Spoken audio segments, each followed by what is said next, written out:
The Great Emu War, when birds outsmarted the Australian army. Tucked away in the annals of quirky history lies a tale so bizarre and absurd. It sounds like the setup to a joke.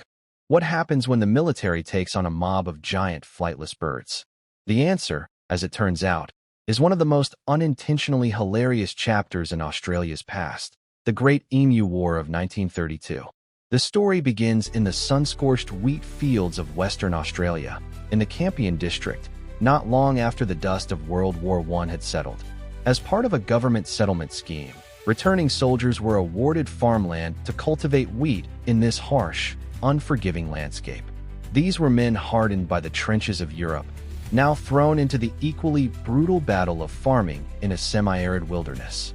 But just as they were beginning to till the land and sow their futures, a new enemy emerged, not economic hardship or drought, but something much more unexpected: emus.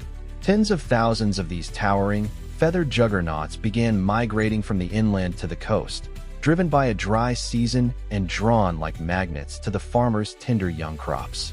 They came in waves over 20,000 strong, tearing through wheat fields, flattening fences, and devouring grain.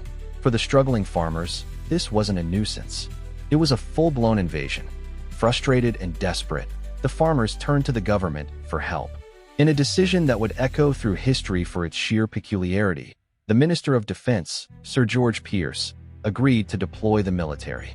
To support the farmers, sure, but also to give the troops some live-fire training and to show off the flexibility of Australia's armed forces. In November 1932, Major Jeep W. Meredith of the Royal Australian Artillery arrived with 2 soldiers, 2 Lewis machine guns, and 10,000 rounds of ammunition. Their mission? To take down a mob of oversized birds. What happened next was less military precision and more slapstick comedy. On their first day, the soldiers spotted a group of 50 emus. They set up an ambush and opened fire. But as the guns rattled, the emus simply scattered in all directions, escaping with astonishing agility. Only a handful fell. The rest ran off, seemingly unscathed and, perhaps, slightly amused. Over the next several days, the soldiers tried everything, chasing emus in trucks, setting traps, coordinating attacks.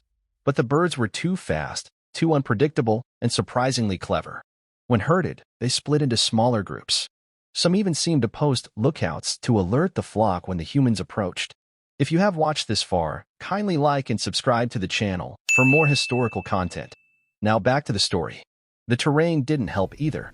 Machine guns designed for stationary targets or human formations were almost useless against the quick, zigzagging emus. Many shots missed entirely. Some emus were wounded and simply limped away, seemingly unfazed by the chaos. Major Meredith reported his frustrations daily. One such entry read like a tragicomic battlefield dispatch. If we had a military division with the bullet-carrying capacity of these birds, it would face any army in the world. After a week, the results were embarrassing. Only a few hundred emus killed, thousands of bullets spent, and no end in sight. The operation was widely mocked by the press, both at home and abroad. Headlines snickered at the absurdity of a modern army being humiliated by a flock of birds. The Great Emu War had become an international punchline. Eventually, the operation was called off. The troops were withdrawn.